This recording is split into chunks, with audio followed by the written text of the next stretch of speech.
नमस्कार दोस्तों। देश की राजधानी दिल्ली तक बिहार की बात पहुंच चुकी है। बिहार में जो विधानसभा चुनाव के नतीजे आए, एनडीए को मिली प्रचंड जीत के बाद ये सवाल उठ रहे हैं कि तेजस्वी यादव आखिर हारे कैसे। तेजस्वी यादव की इतनी बड़ी हार कैसे हुई। अब सवाल ये कि लोकतंत्र की हार हुई या फिर यह हार बिहार में महागठबंधन की हुई। ये जीत लोकतंत्र की हुई या फिर मशीनरी की हुई या एनडीए जीती, ये बड़ा सवाल है।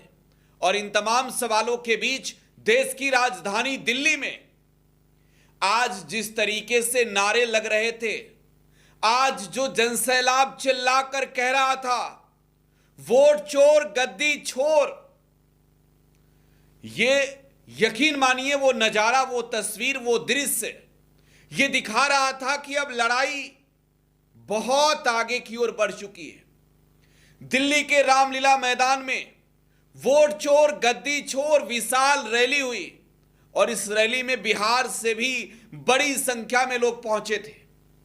इस रैली के बारे में आपको बताएंगे, ये बताएंगे कि तेजस्वी की लड़ाई अब आगे की ओर जा रही है।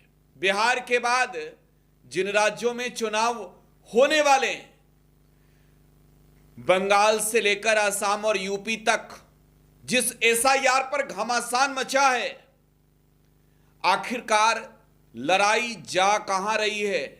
तेजस्वी अब आने वाले वक्त में कैसे बीजेपी से भिड़ेंगे, इन तमाम बातों को समझने की जरूरत है। लेकिन इससे पहले आपको बड़ी खबर दे दें, और यह खबर देश की राजनीति के साथ साथ बिहार के राजनीति के लिए भी काफी महत्वपूर्ण है। बिहार चुनाव के नतीजे आने के बाद बिहार में बीजेपी के विधायक व बिहार सरकार में काबीना मंत्री नितिन नवीन को भारतीय जनता पार्टी का राष्ट्रीय कार्यकारी अध्यक्ष नियुक्त किया गया है। लंबे समय के बाद बिहार से बीजेपी ने वो चेहरा चुना है जिसे राष्ट्रीय स्तर पर कार्यकारी अध्यक्ष का पद मिला है। और नितिन नवीन के बारे में आपको बताएं, राजधानी पटना के बांकीपुर विधानसभा क्षेत्र के वो विधायक हैं और भारतीय जनता पार्टी के एक समर्पित नेता कार्यकर्ता हैं और बिहार में जमीनी स्तर के नेता के रूप में नितिन नवीन की पहचान है। नितिन नवीन को बड़ी जिम्मेवारी भारतीय जनता पार्टी के ओर से मिली है और इस वक्त राजधानी पटना के बीजेपी दफ्तर के बाहर जश्न का माहौल है। नितिन नवीन को लगातार बधाइयां मिल रही है और ये बिहार के लिए एक तौर पर आप कहें तो बड़ा संदेश है कि चुनाव के नतीजे आने के बाद एक ऐसे कार्यकर्ता को राष्ट्रीय अध्यक्ष के पद की जिम्मेवारी मिली जिन्होंने बहुत ही कम उम्र में पार्टी के प्रति अपना समर्पण, अपना विश्वास दिखाया और पार्टी के लिए वफादारी दिखाई। नितिन नवीन भारतीय जनता पार्टी के राष्ट्रीय कार्यकारी अध्यक्ष नियुक्त किए गए। खैर अब बात करेंगे आगे रामलीला मैदान में हुए रैली की।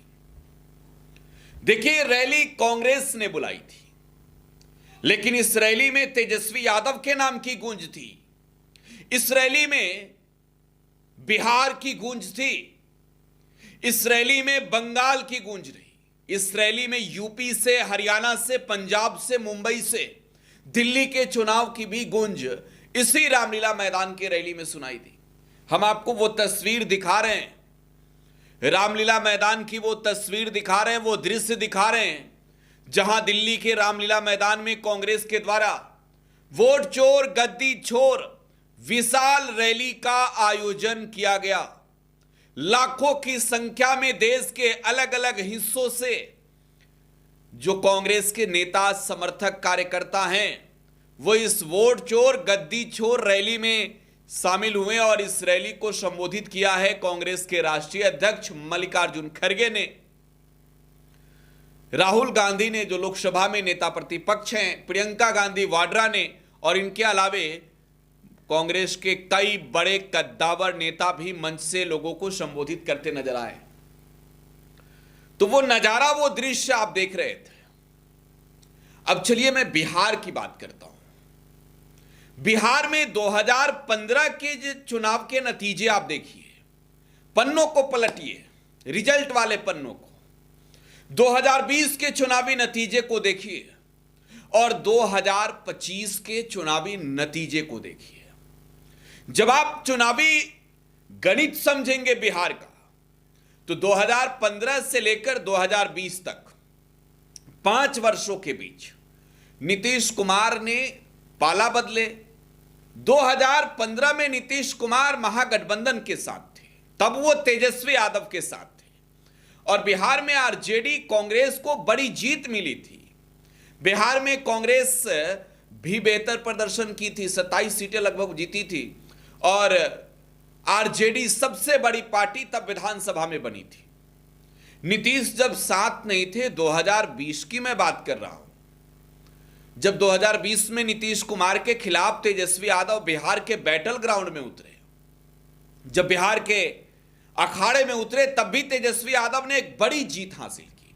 विधानसभा के अंदर बीजेपी जेडीयू को पछाड़कर वो नंबर 1 पे पहुंचे। लेकिन अगर आप यही नतीजा 2025 का देखेंगे, तो 2 दफे से लगातार विपक्ष में रह रही पार्टी तीसरे नंबर पर आ गई और मात्र 25 सीट राष्ट्रीय जनता दल के खाते में गई। अब इस गणित को समझना है कि आखिरकार हुआ क्यों और कैसे। तो देखिए, आज एसआईआर की भी चर्चा हो रही है, और हमने आपको पहले बताया कि एसआईआर के बारे में भी आपको बताएंगे। बिहार में जब स्पेशल इंटेंसिव रिवीजन हुआ, मतदाता सूची का पुनरीक्षण हुआ, तो 65 लाख लोगों के नाम पहली दफे काटे गए। फिर अब उसमें सुधार हुए। बिहार में अगर आप विधानसभा वार देखें, तो जितने लोगों के नाम काटे गए, और आप देखेंगे कि कैडर तौर पर वो वोटर किसके हैं, तो इस बात का अंदाजा लग जाएगा कि महागठबंधन के लोगों की, एक तौर पर आप कहें तो एक तरफा वोट काटने की कार्रवाई की गई। महागठबंधन के खेमे के लिए एक निराशाजनक बात यह तभी आ गई थी सामने, जब एसआईआर की प्रक्रियाएं पूरी हुई और बिहार में सबसे ज्यादा महागठबंधन के ही वोटरों के वोट कटे, जो महागठबंधन के लिए समर्पित होकर वोट कर रहे थे। और मैं आपको एक उदाहरण भी बताऊं, जब बिहार में यह वोटर अधिकार यात्रा चल रहा था, तो उस यात्रा को मैं कवर कर रहा था।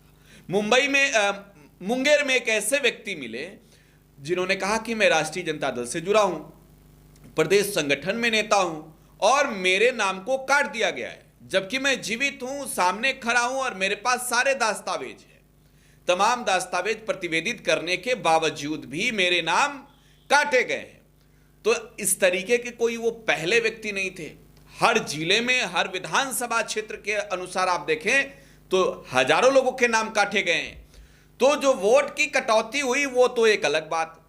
बिहार में चुनाव आयोग भी सवालों से घिरा रहा।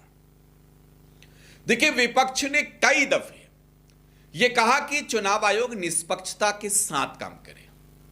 चुनाव आयोग संवैधानिक है, और संवैधानिक पद पर जो मुख्य चुनाव आयुक्त बैठे हैं, उन्हें किसी भी दल विशेष के पक्ष के लिए काम नहीं करना चाहिए। ज्ञानेश गुप्ता पर जिस तरीके के तमाम आरोप लगे, सदन के अंदर ही आपने देखा होगा, संसद में संजय सिंह ने जिस तरीके से तमाम वो बातें रखी, चुनाव की प्रक्रियाओं पर जब सवाल उठाएं, तो ये दृश्य साफ तौर पर संसद ने भी देखा। संसद में बैठे तमाम सत्ता पक्ष और विपक्ष के सदस्यों ने भी देखा कि विपक्ष के ओर से लोकसभा में राहुल गांधी, अखिलेश यादव सहित तमाम जो नेता हैं विपक्ष के, जो बड़े चेहरे, उन चेहरों ने स्पष्ट रूप से यह बताया कि बिहार में सहित दिल्ली में, मुंबई में किस तरीके के चुनाव के दौरान ये चुनाव आयोग खेल करता है। तो चुनाव आयोग की विश्वसनीयता सवालों से घिर रही, और यह विश्वसनीयता सवालों से तब और घिरी जब एसआईआर जैसे मुद्दे पर, बिहार में निष्पक्ष चुनाव जैसे मुद्दे पर विपक्ष ने सवाल कई दफे पूछा, और चुनाव आयोग सीधे तौर पर विपक्ष के सवालों को टालता रहा। चुनाव के दिन बिहार में जिस चुनाव आयोग के कंधे पर ये जिम्मेवारियां थी, चुनाव आयोग आखिरकार उस वक्त कहां गायब था जब बिहार में जीविका का इस्तेमाल मतदान केंद्र पर किया जा रहा था। और मैं आपको कह रहा हूं कि अनाधिकृत रूप से उनकी एंट्री जो है वो इलीगल थी, उन्हें किसी भी प्रकार के वैध दस्तावेज नहीं दिए गए थे जिसे यह समझा जाए कि वो चुनाव आयोग की ओर से अधिकृत किए गए। उनकी भूमिका मतदान केंद्रों पर साफ तौर पर कहें तो संदिग्ध दिखी, और इन संदिग्धता पर सवाल उठाने के बावजूद मैं सोशल मीडिया की भी अगर बात करूं तो हजारों लोगों ने सोशल मीडिया के अलग अलग प्लेटफॉर्म के जरिए, कोई ट्विटर के जरिए, एक्स के जरिए, कोई फेसबुक के जरिए टैग करता रहा चुनाव आयोग को, और चुनाव आयोग इन तमाम चीजों को चुपचाप देखता रहा, मुकदर्शक बना रहा। तो चुनाव आयोग सवालों से घिरा रहा। तो अब देश की राजधानी दिल्ली तक ये बात पहुंची है, और देश की राजधानी में यह निर्णय हुआ है कि बिहार की लड़ाई अब आगे भी जाएगी, और ये लड़ाई लड़ी जाएगी। आप ये कहिए कि चुनाव आयोग के खिलाफ एक युद्ध का आगाज हो चुका है। फिलहाल आप टुडे बिहार न्यूज के साथ बने रहे। धन्यवाद।